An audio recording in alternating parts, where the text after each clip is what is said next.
भोले भिक्षा निकली नंदराणी, कंचन थाल धरायो।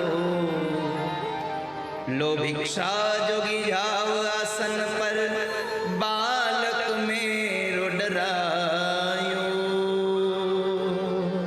भोले भिक्षा निकली नंदराणी, कंचन थाल भरायो। लो भिक्षा जोगी जाओ आसन पे, बालक मेरो डरायो। ले भिक्षा निकली नंदराणी, कंचन थाल धरायो। लो भिक्षा जोगी जाओ आसन पर, बालक मेरो डरायो। ले भिक्षा निकली नंदराणी, कंचन थाल धरायो। लो भिक्षा जोगी जाओ आसन पे, बालक मेरो डरायो। नगर में जोगी आया, अजब है तेरी माया। भेद कोई समझ न पाया। यशोदा के घर आया, सबसे बड़ा रे तेरा नाम। भोलेनाथ भोलेनाथ भोलेनाथ भोलेनाथ भोलेनाथ भोलेनाथ। ભગવાન મહાદેવ પાસે આવીને માં યશોદા, લ્યો બાબા આ ભિક્ષા લઈ લો અને તમે જતા રહો. બાબા મનમાં હસે છે, કરે માં તું આમ ભિક્ષા લઈને બહાર આવે એમાં નવાઈ નથી, કારણ કે તારા ઘરમાં ખજાનો જેટલો છે અને સૌથી મોટો ખજાનો હજી ઘોડિયામાં પડ્યો છે. પણ અહીંયા ભગવાન મહાદેવે આપણને બધાને એક બહુ સુંદર ઉપદેશ મળે એવું એક વાક્ય બોલ્યા છે ભગવાન.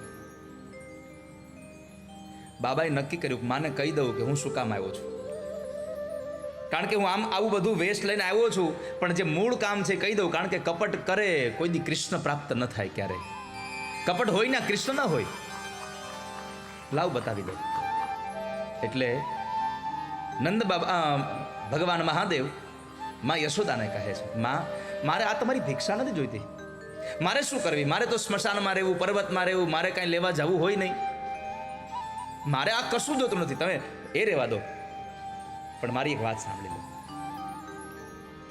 ના ચાહીએ તેરી દોલત દુનિયા, और न कंचन माया।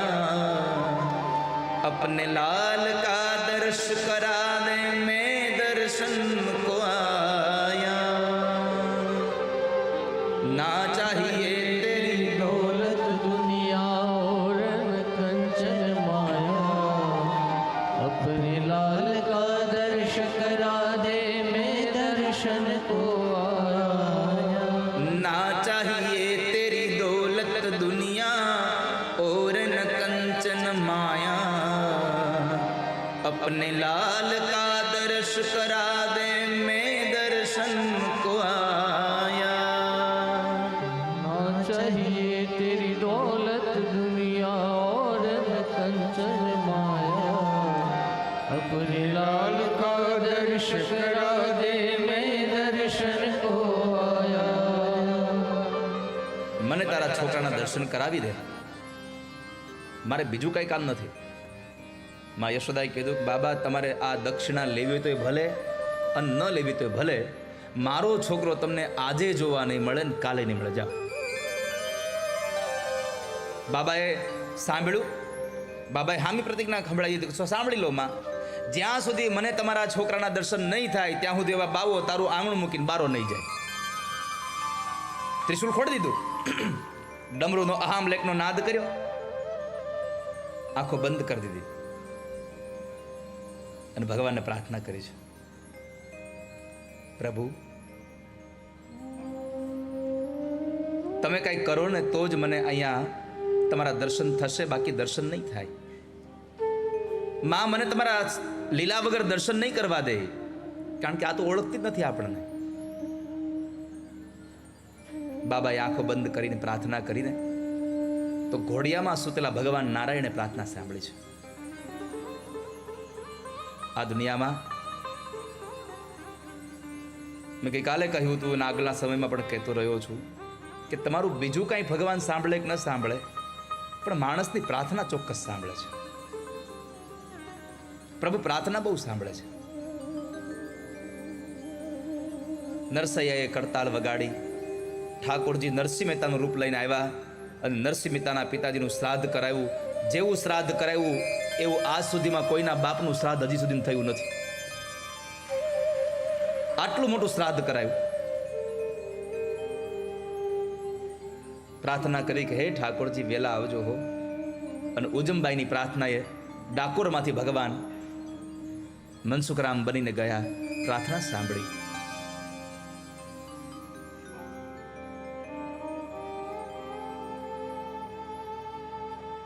પ્રભુ તમારા દર્શન થાય અને તમારા અંતરની ઈચ્છા હોય, અંતરનો ભાવ હોય તો ઠાકોરજી સાંભળે. 92 વર્ષની ઉંમરે બોડાણો જ્યારે ભગવાન દ્વારકાધીશની સામે ગયો અને ત્યાં જઈને ઉભા રહી અષાઢ મહિનામાં વાવેલા એ તુલસીના એ છોડમાંથી એક એક પાંદડું તોડી માળા બનાવે છે. ઠાકોરજીની સામે જોતા જાય, માળા પરોવતા જાય. ઠાકોરજીની સામે જોતા જાય, માળા પરોવતા જાય. અને માળા પરોવતા છેલ્લું તુલસીનું પત્ર પોરવી અને પૂજારીના હાથમાં આપીને કીધું ઠાકોરજીને અર્પણ કરી દો ને. ભગવાનને અર્પણ કર્યું, પણ પ્રાર્થના કરી છે, ઠાકોરજી